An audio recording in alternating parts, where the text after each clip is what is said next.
Kelly, you look so serious. I'm a serious person.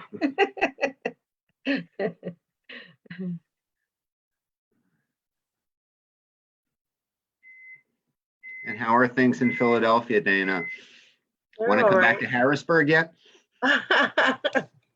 No comment.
Everyone's so quiet.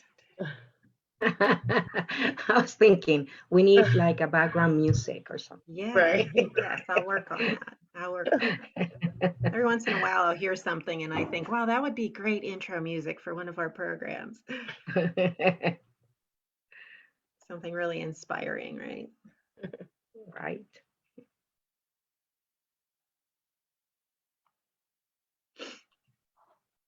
Welcome to everyone just joining. We'll be getting started in a minute.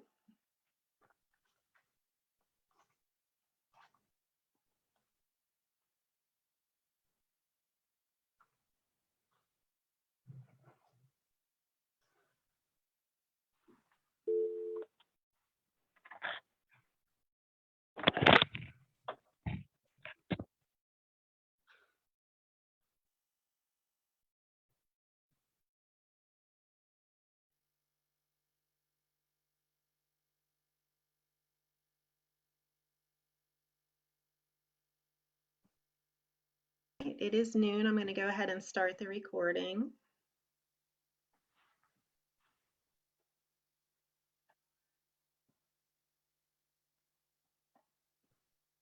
Okay, welcome everyone to the return of our PHRC Social Justice Lunch and Learn series. Today we have an excellent program which will be presented by two of our own PHRC attorneys, Kelly M. Matos and Dana D. Prince. And today's topic is the impact of systemic and structural racism on communities of color, a PHRA response.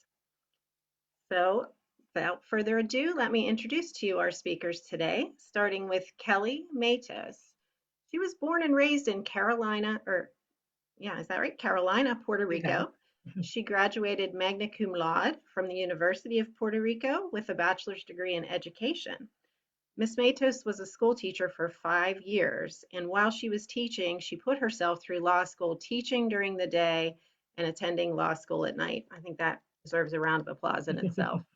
So after working as an assistant public defender for the Ninth Judicial Circuit in Florida, and then in private practice also in Florida, in 2012, Ms. Matos joined the Pennsylvania Human Relations Commission as an assistant chief counsel, where she provides her experience and enthusiasm to combat discriminatory practices.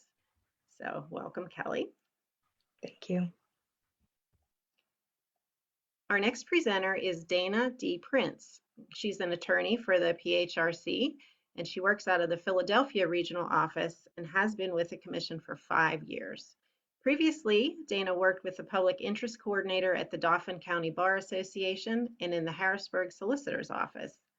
Dana says she has a passion for public interest work and enjoys working to eradicate discrimination and promote equal justice for all in the Commonwealth of PA. So welcome, Dana. Thank you. And you ladies can go ahead and get started. Thank you, Laura, so much for all your help and assistance. Oh. Welcome, everybody. We are honored that you have chosen to spend an hour with us discussing this very important subject, the impact of systemic and structural racism on communities of color, a PHRA response. Laura introduced us already. I work as an attorney in PHRC. It's been 9 years right now out of the Harrisburg regional office. And Dana? Yes, I just want to thank you guys for joining us this afternoon, and we hope you enjoy our program. Well, so our goal today is to have a meaningful discussion where we share information and hopefully increase your curiosity about the subject and understand what resources, tools, and are at your disposition to help us in this fight. And understanding the problem is the best way to start. So let's dig in. Go ahead, Dana.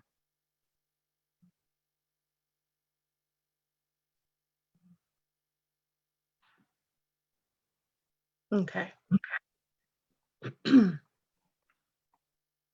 Oh.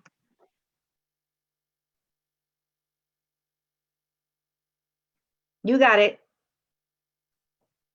Okay.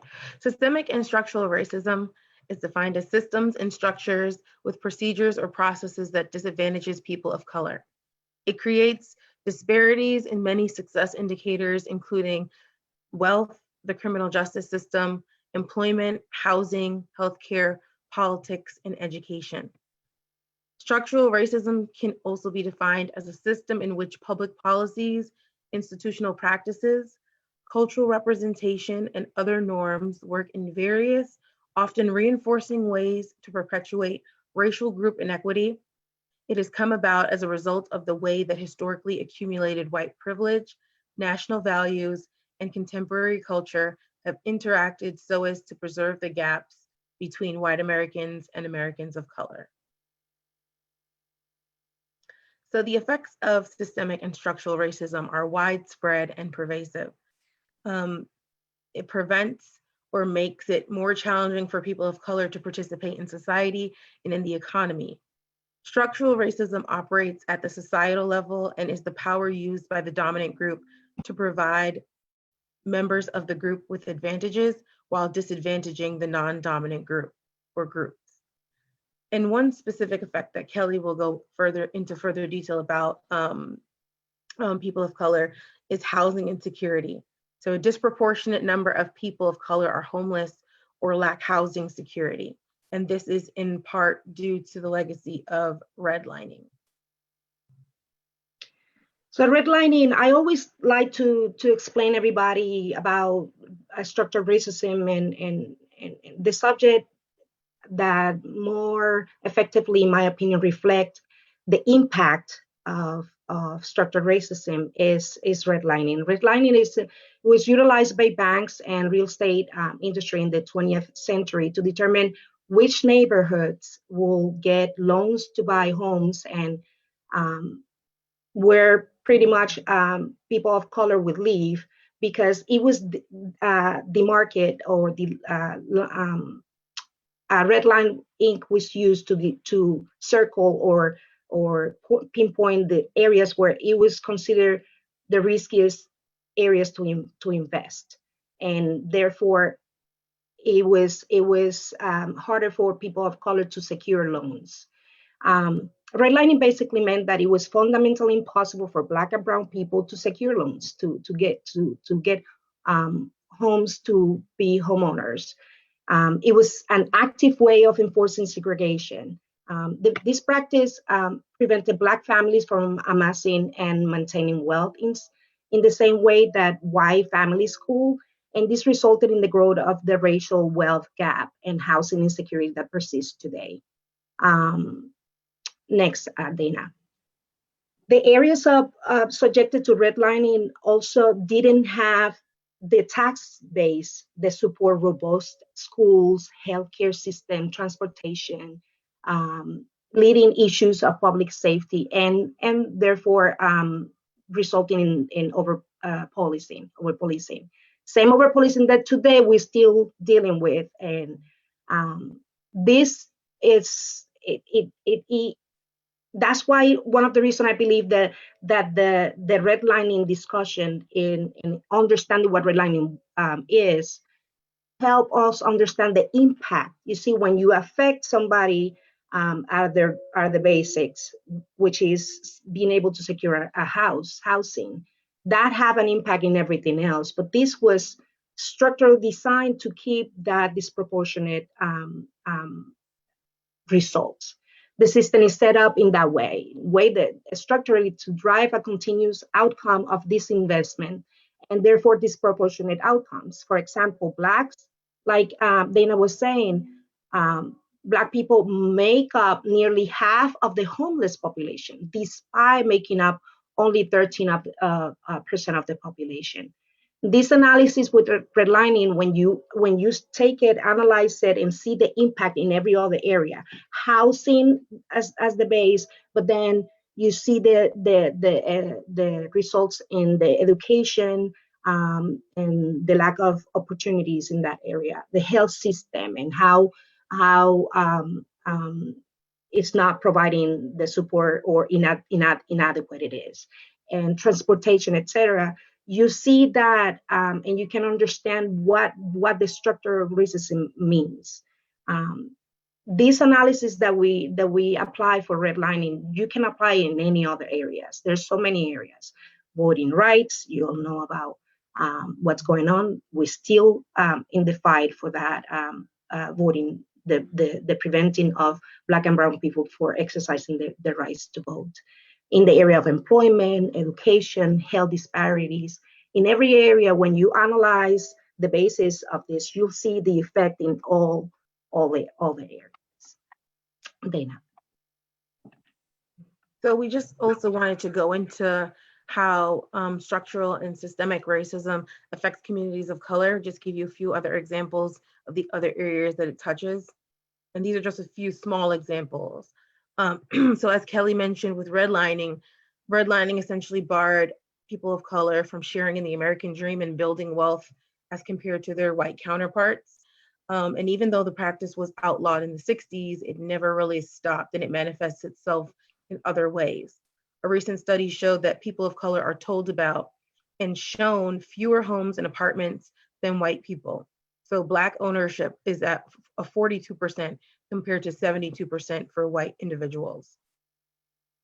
With regards to wealth, the median net worth of a white family is about $134,000, while for Hispanic or Latino families, it's about $14,000, and for Black families, it's about $11,000. For every $100 white families earn in income, Black families earn about $57.30. So, when the nation experiences seasons of recession or depression, communities of color or minority families are typically hit the hardest, and the wealth gap continues to increase.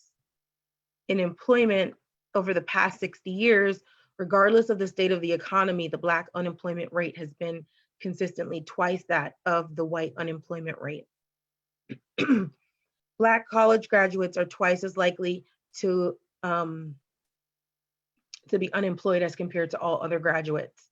And a study found that applicants with white sounding names get called back 50% more than applicants with Black sounding or ethnic sounding names, even when both individuals have identical resumes. In the education system, students of color are 3 times more likely to be suspended than white students, even when they both commit the same infraction or the infractions are similar. Students of color represent about 16% of enrollment. However, students of color represent 20% of the students that are referred to law enforcement within the education system. And this can be even as young as preschool and elementary school, unfortunately. In the criminal justice system, Black people make up approximately 13% of the population, as Kelly mentioned before, but they make up about 40% of the prison population. So just for an example, if a Black person and a white person commit a crime, the Black person is more likely to be arrested and more likely to be convicted. And even if not convicted, the arrest goes on their record and essentially affects the trajectory of their life, affects their ability to get a job, affects their ability to get housing, affects their ability to, continue schooling. But then if you allow me, this is very palpable. Do not let anybody tell you that those are statisticals and not really reflect or anything along those lines. As a former assistant public defender, I can tell you, everybody knows. When you work in the criminal justice system, this is real, it's palpable. The judges know, the attorneys, we all know. Everybody involved in the system understand this is a reality. Go ahead. And yes, so the Black person is more likely to get sentenced to jail time, and studies show that typically Black individuals are sentenced 20% longer than white people who committed the same crimes. And as we know, once imprisoned, prisoners lose their rights to vote. So because people of color or Black people make up a majority of the prison population, that means that they make up the majority of the population that is disenfranchised as a result. In terms of surveillance on a daily basis, people of color are frequently or more frequently monitored than white people. We can see this theme manifesting itself in TV and social media, television episode where you can see a person of color entering a store and immediately being followed around and questioned about everything they touch or look at, while in the background, a white individual will walk into the store and, casually browse around, steal a couple things and just walk out because no one's watching them. And we can see these themes also manifesting themselves in social media as some people use their platform like YouTube to, do these experiments live where people actually walk into stores and do exactly what was just reflected in the television episode. We can also see surveillance manifesting itself in law enforcement as well. Black drivers are 30% more likely to be pulled over by the police than white drivers.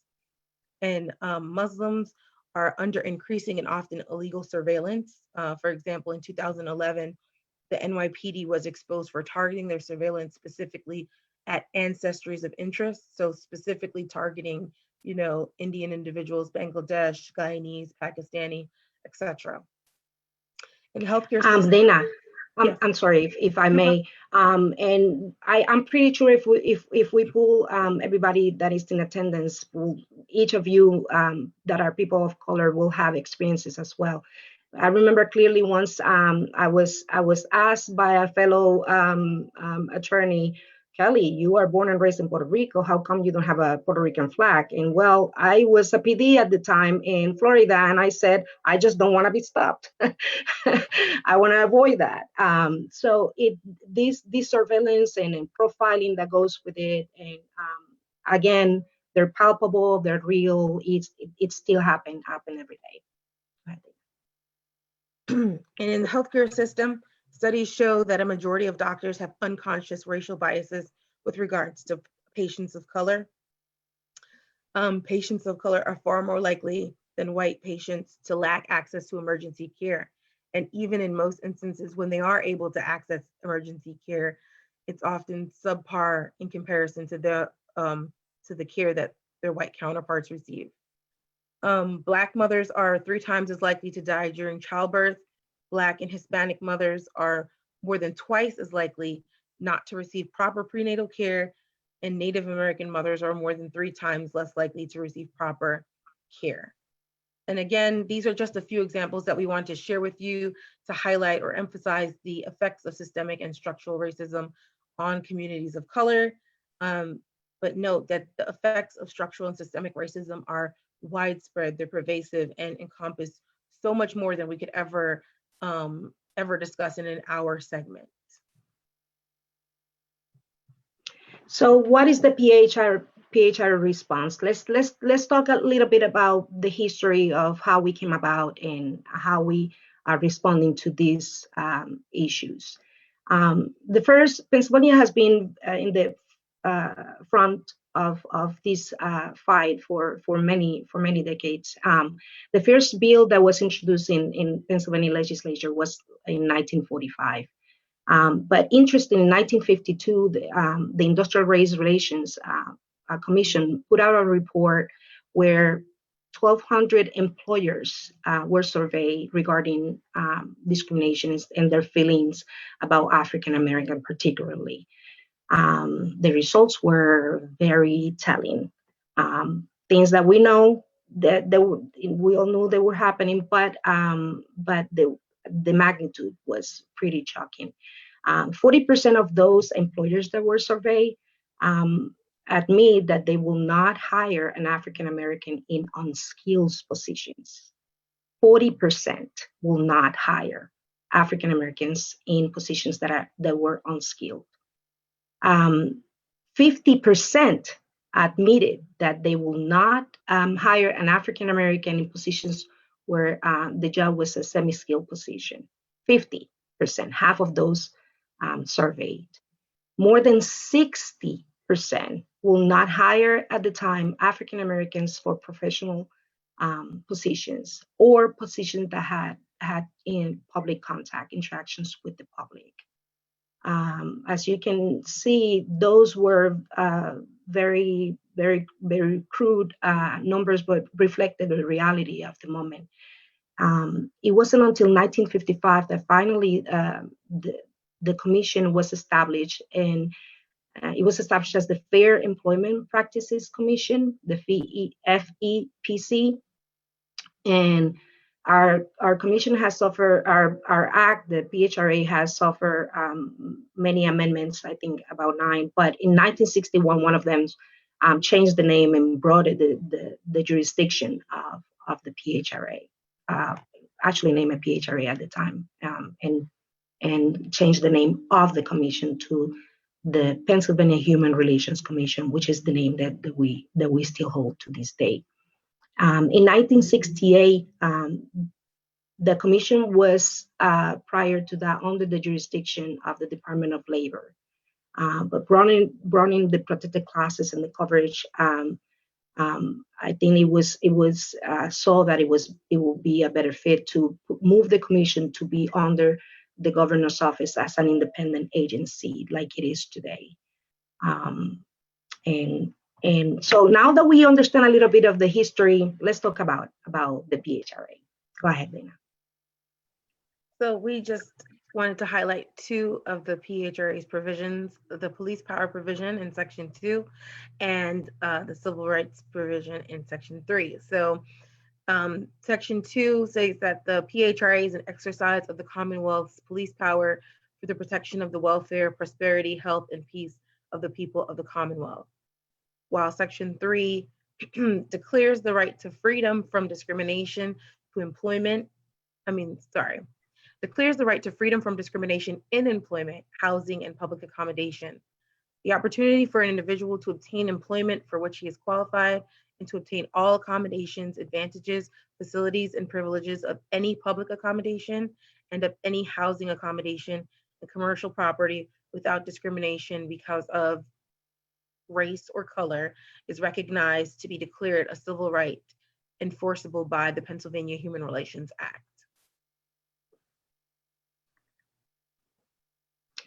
One crucial part of provision of the PHRA and what actually give base to the ability to respond more effectively is the construction of the PHRA. One of the provisions established that, and I read, the provision of this act shall be construed liberally, and any law inconsistent with any provisions hereof shall not apply.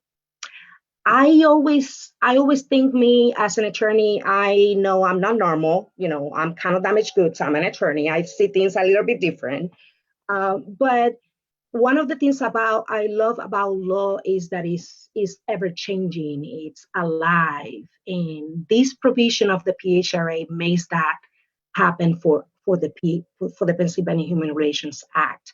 It allows us to stay relevant, to make adjustment, to interpret liberally means that we can see the things that are currently happening and we can actually do something about it. There are many examples, but and I'll tell you about a couple of examples in a second. But the fact that we can liberally construe the PHRA allow us to have even more protections than the federal counterparts. We have historically being first to do things even while things in the federal sector has not been done. And examples of the utilizing this provision and liberally construct the act is, for example, the LGBTQ guidelines that we issue. You see, the PHRA does not establish in writing, black and white states, that the discrimination against a transgender person is illegal. It does not. However, we do have sex discrimination. So we put guidelines to make known to everybody that we will protect people from the LGBTQ community. Sexual identity, gender issues, transgender, sexual, and any issues or actions that a person that is within the community that might suffer, we can still provide protections because we have this provision that allow us to stay relevant. Another issue that is an example that could be considered an example of interpreting the PHRA liberally is race and hair issues. And Dana.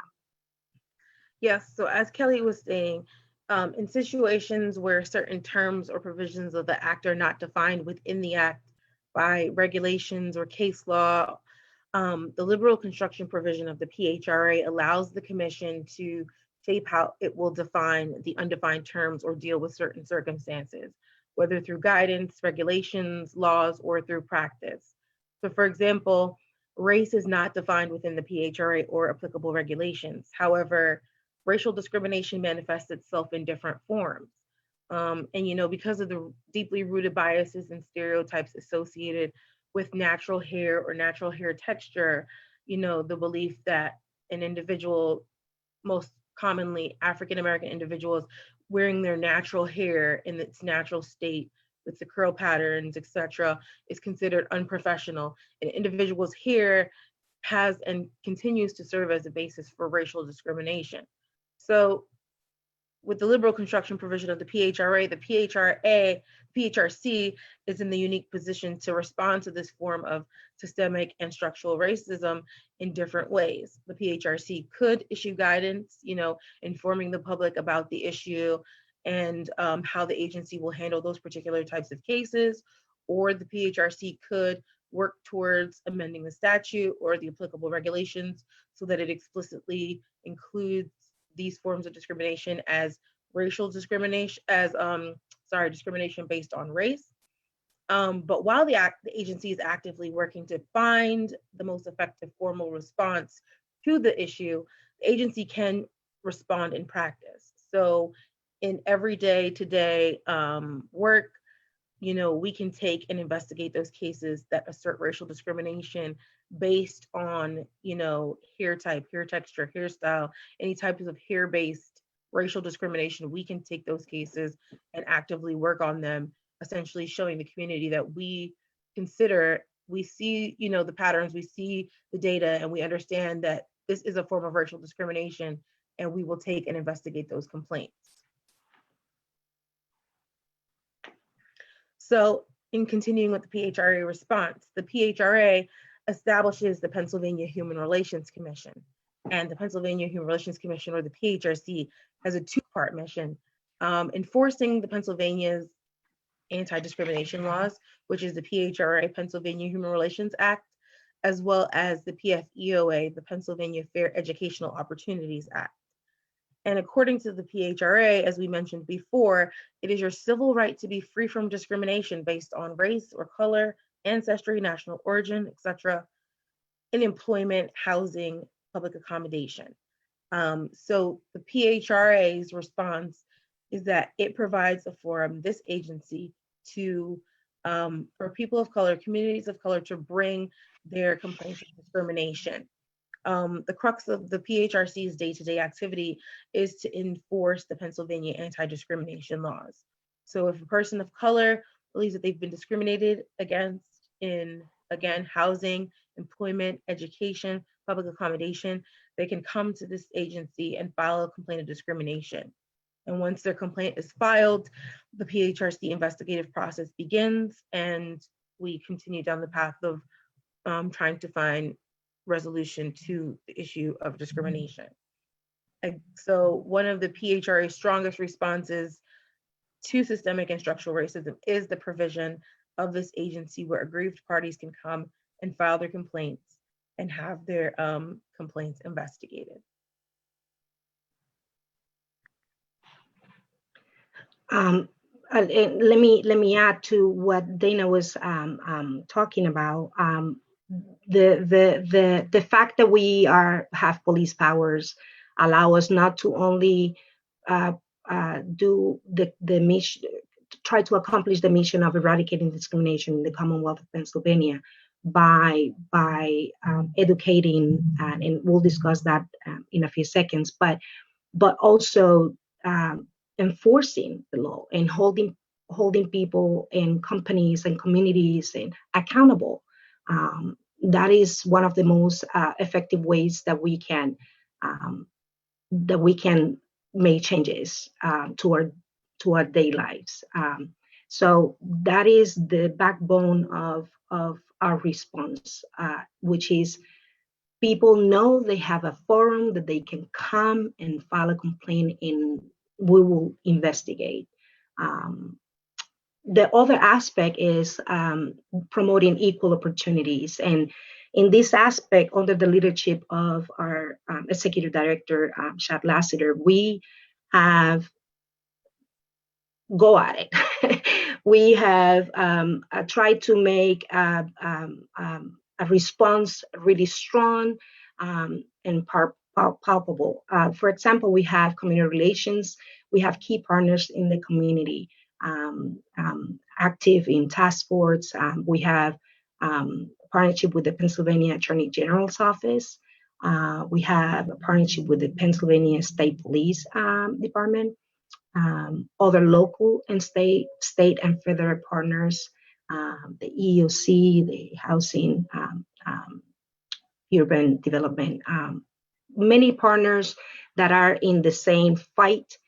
We partner with them, resources, opportunities to be out in the community and provide knowledge. Another way that we are promoting equal opportunity is through the Pennsylvania Human Relations Commission advisory councils. Right now we have 12 councils. Advisory councils meet regularly throughout the Commonwealth, Pennsylvania, And basically, what we're trying to do is reach local communities and their particular issues. Right now, we count with councils in Blair County, Burke, Lebanon, and Lancaster is one council. Cambria, Center County, Cumberland, Dauphin, and Perry form one council. Hazleton, Lehigh Valley, Montgomery, Monroe, Philadelphia, Southwestern, and York County. This is one of the best and effective ways to be in the communities and try to target specific issues that belong to certain communities. There's also local commissions that are very active. Philadelphia, there are several commissions that are local, again, also have their own regulations that provide protections to the people of those areas, local issues, or issues that are more, they're stronger in certain communities compared to others. Also, there's advocacy organizations that are an instrumental part of the fight against discrimination. One example is the Fair Housing Rights Center.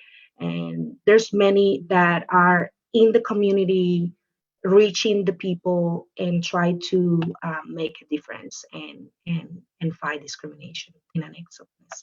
Yeah, and I just wanted to add too, Pennsylvania citizens are encouraged to get involved in their communities and participate in these advisory councils. One of our biggest and the aspect that we are most proud about promoting equal opportunities are training and outreach. The fact that we can go into the communities and provide knowledge, it's key.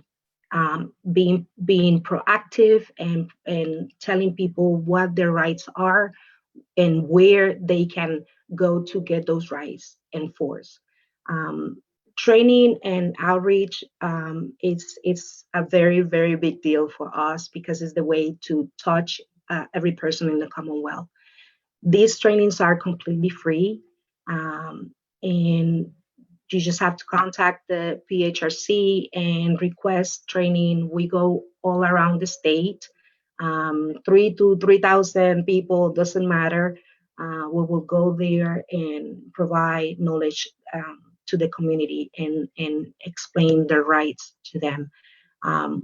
Those are on site. Like I said, you just contact the PHRC and request training. They're completely free, and we'll be more than glad to go out there to the community. Even before we had the issues with the global pandemic, with the COVID-19, we had webinars, even more so now. It's another way that we can reach people and empower people about their rights and where they can go and get their rights enforced. Many subjects we cover in these trainings, from implicit bias to sexual harassment to issues.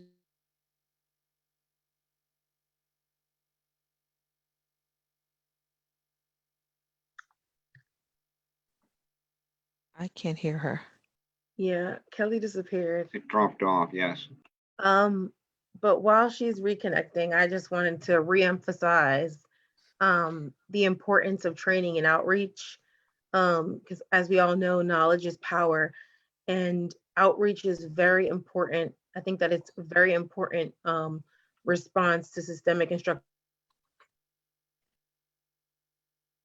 racism, in that, as Kelly was saying, empowering people in the community, informing them of their rights, and informing them of the PHRC and where they can go to file their complaints when they have issues regarding these forms of racism is very important. I know pre-pandemic, I had the opportunity to go out twice and just go into the communities in Philadelphia and, inform them of it wasn't even a training, it was just me informing them of the PHRC, the existence of the agency, what we do, what we cover. And it was a very powerful experience for me, because a lot of people in the community had no idea that we existed, and they had no idea that they had a forum to come to father complaints, and that their complaints mattered. And they were just so grateful and so thankful for that, just for that information. So training and outreach is definitely a very, very important response to systemic and structural racism, because when we inform the public of their rights, and let them know where they can go, they feel empowered, they feel heard. And even to just informing, business entities and employers, etc., of the existence of the PHRA, existence of the law, and what is considered unlawful discrimination is important as well, because at times some of these employers and other entities have no idea that, the practices that they've been doing for all these years are even considered unlawful, or, whether it's willful ignorance or what, I don't know, but just informing them and letting them know so that they can make better decisions moving forward is very important. Thank you, Dana. I'm back. I don't know what happened. Technology, a blessing and a curse at the same time, I guess. Would you continue discussing trainings, or Yeah, I was just highlighting. social? Yeah, I was just highlighting the importance of training and outreach. Excellent, thank you. We also have a social justice series. There are events that promote awareness and social justice with prominent civil rights leaders around the country. And specifically, we had 3 events that were wonderful, that brought a light to the issues of racism and rich communities. For example, we have Team Wise came to Hattiesburg and discussed racism resistant in a divided America. It was very insightful, very, very good. And we had people of the community attending. Also, we had Michael Erin Dyson, and it was fabulous. It was in the area of Pittsburgh, again, bringing the community together and providing knowledge and empower people about their rights. In Philadelphia, we had Dr. Anthony Monteiro. He spoke about Martin Luther King and Mahatma Gandhi, our single garment of destiny in the struggle for peace and justice. It was very good as well, well received, and events that touch the community and provide knowledge and bring lights to the issues. We also had have the No Hate in Our State town hall series. Basically, these town halls where we went to communities that are predominantly diverse to confront racism. And we had 3 events in different areas of York County and 1 in West Manchester. All these town halls and social justice series, there's still more to come. We are determined to continue striving to reach and fulfill our mission of eradicating discrimination, and we believe this is one way of us reaching communities and empowering people. We also have Pride. In Pride Month, we also have a Pride symposium or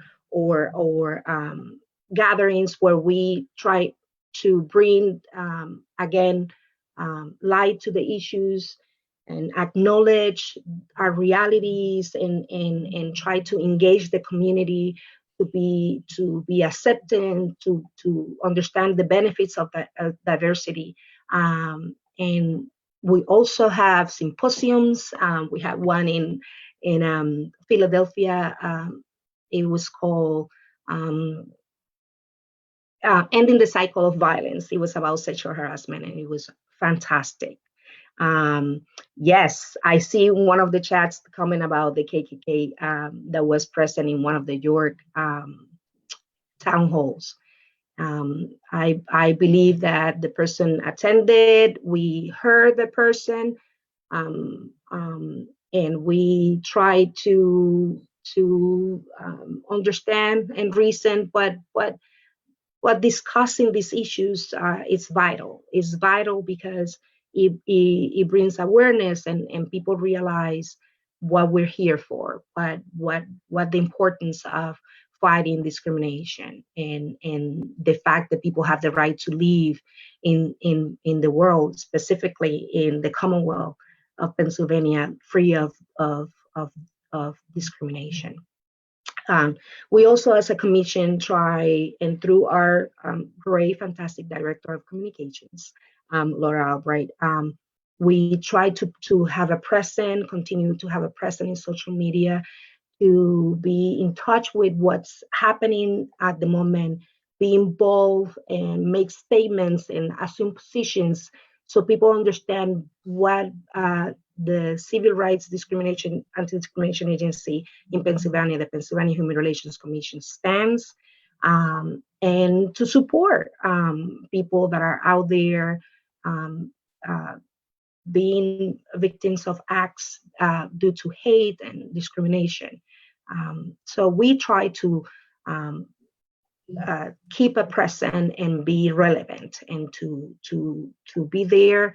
And the most important thing, providing knowledge, as Dana probably already told you, is power. So we try to do that, empowering people, and to let them know that we're here, and that we have police powers, that we can enforce laws, and we can get things done, and hopefully better for the people of the Commonwealth. We have Wait, Kelly, let me yes. just, I don't know if Go you ahead. mentioned this before, but another thing that the PHRC does is that the PHRC also holds monthly public meetings and encourages the public to address issues of discrimination or civil tension in their communities as well. Thank you. That is absolutely correct. We have the good heart to fight discrimination because it's the right thing to do, and we're here to let people know about their rights. We will be remiss. We have presented the bulk of what the problem is and what the PHRA response is in this daily fight. But we, Dana and I, we thought that it was important to share with you our favorite quotes in the subject. So my quote is from Nelson Mandela. He said, "No one is born hating another person because of the color of his skin or his background or his religion. People must learn to hate. And if they learn to hate, they can be taught to love. For love comes more naturally to the human heart than its opposite." I love this because, especially as a person of color, you go out there and you live things in a daily basis, and you sometimes don't understand why, why I'm being treated this way, just because of the color of my skin or just my thick Puerto Rican accent. So understanding that humans are taught these things, it gives me hope that we, just as people learn how to hate and manifest that hate, that we can also teach love and acceptance. And that is what moved me every day to continue the fight and to continue doing what I do. So I just wanted to share my favorite quote from Nelson Mandela. And now Dana. And my quote is, "Make a career of humanity. Commit yourself to the noble struggle for equal rights. You will make a greater person of yourself, a greater nation of your country, and a finer world to live in." And this quote is inspirational to me because, again, as Kelly said, it gives us hope. Dismantling systems and processes and structures of oppression is hard work. But like Dr. King said, it's noble work. It's necessary work. And while it may be discouraging at times, we should press on. knowing that our labor is not in vain. Amen to that. And that concludes our presentation. Our goal has been always to be here to provide knowledge and empowering. I'm being repeating myself, but that's the main goal. To give you the tools for you to understand that there's resources at your disposition. We have provided you with our personal our work emails, and we also have included the PHRC General Inquiries phone number, and you can also go to our website, www.phrc.pa.gov, where there's vast resources and information that you can obtain, where to get information, how to request training, how to request trainings, information about the Pennsylvania Human Relations Act, events. We will be posting always events in the website for everybody to access and know what's going on. We encourage everybody to be part of the fight. Verify in your community where there's a council, or if not, if you can create a council if your county doesn't have one, to be part of a task force or any areas where you can be part of. So we encourage always to, when you have questions, to contact us. And like my late wonderful mother used to say, don't complain if you don't complain. Also know that if something happens to you in your work, in public accommodations, when you go to a restaurant, when you go to school, whatever it might be, if you believe that you are being hurt in any ways based on one of protected classes, or in retaliation for a complaint that you have launched previously, that we are here. There's a place that you can come and complain, and we will use our police powers to investigate and to try to improve the circumstances that surrounds you. Dana, anything else you want to add? No. Thank We you. have about 10 minutes or so for questions or comments. So feel free. I see a few comments in the chat. Yeah, I was trying to pull it up. Thank you all. We'll send you the paychecks for all the congratulations later. Well, I would Thank just like you. to jump on and thank both of you ladies on behalf of Executive Director Lassiter and all of us today for this excellent presentation. Very informative, and loved the quotes at the end. What a perfect way to wrap it up. And Thank also, thank you to everybody who is on the Zoom meeting today. I think this was the best behaved audience that we've had. Everyone stayed on mute. We didn't have any, background noises with dogs barking or phones ringing. So just thank you everyone for your attention and for being with us today. So go ahead and use up the last few minutes for questions. Did anyone else have comments or questions?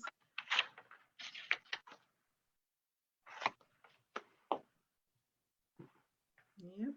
Everyone's anxious to get back to work, I guess.